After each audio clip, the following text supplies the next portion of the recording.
Morning. We're reading my book, Thriving at Nature's Pace. And I was just telling Mum that we go singing on Saturdays, and this Saturday I may not be able to go with her because I got an eye appointment to go to. So my eyes are getting bad along. And my mum has glaucoma, so she can't see very well. So very soon, I'm not going to be able to read this, and then we'll both be sitting here looking for someone to read it for us. That's just a joke. Hopefully, it will last a little bit longer than that. Anyway, I'm sure we can finish it in this way. So I'm on the new chapter, chapter 11, Emergent Change. And this is about how we can make the changes we need, even when we have no resources and we have no money to make it. And the clue is in the title, Emergent Change. We allow the changes to emerge. So we just see where we can on the margin, the little bit that we can do, and how we can keep trying that, and that's how it goes. So, and this chapter is very much about business side in that sense. If you're a business, you often face these situations. So, emergent change. So it starts with what makes a good business. A good business. Actually, hang on there. Let's see, this is quite a long. Oh no, that's okay. I'm just checking how long it might be, making sure that it's a sensible length. What makes a good business? A good business provides genuinely needed goods and services.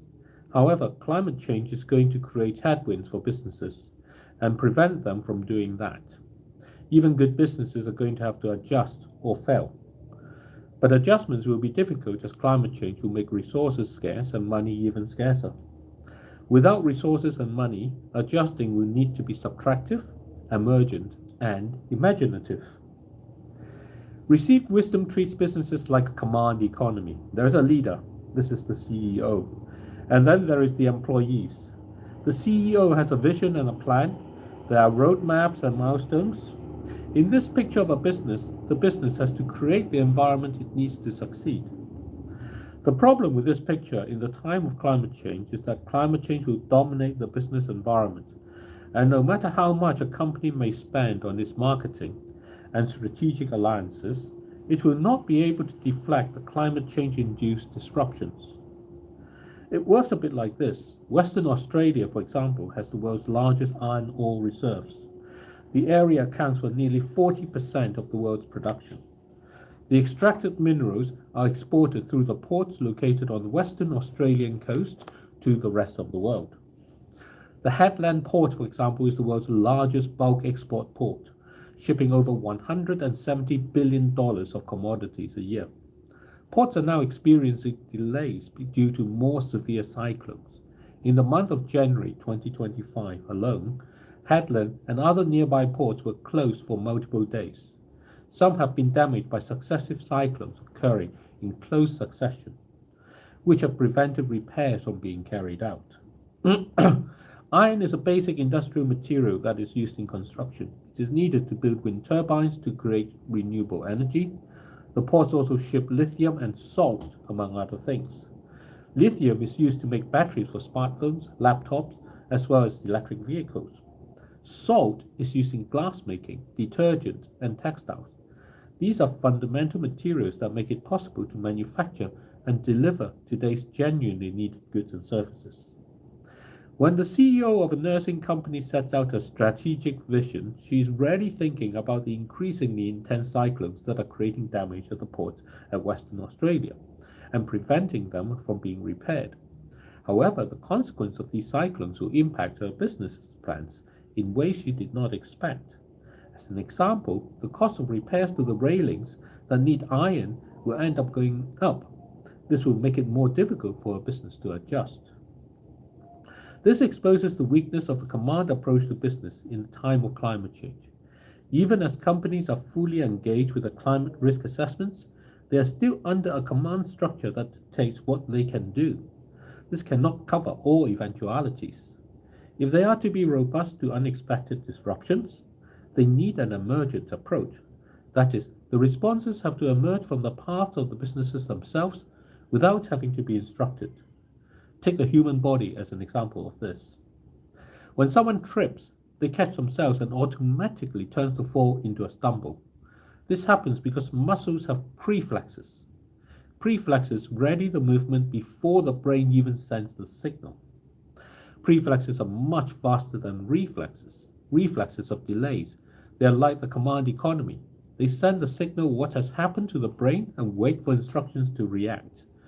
The reaction may not need conscious thought, but it still takes time. Preflexes allows the limbs to react with literally zero delay. A good business in the face of climate change needs preflexes, but it is not just preflexes that it needs. Signals travel around the body constantly. This allows the body to adjust to unanticipated changes in the environment. They allow the body to prepare, react, and relax. They help the body feel good, happy, and sad. All this makes up the overall well-being of the body. The cognitive brain is often the last to know.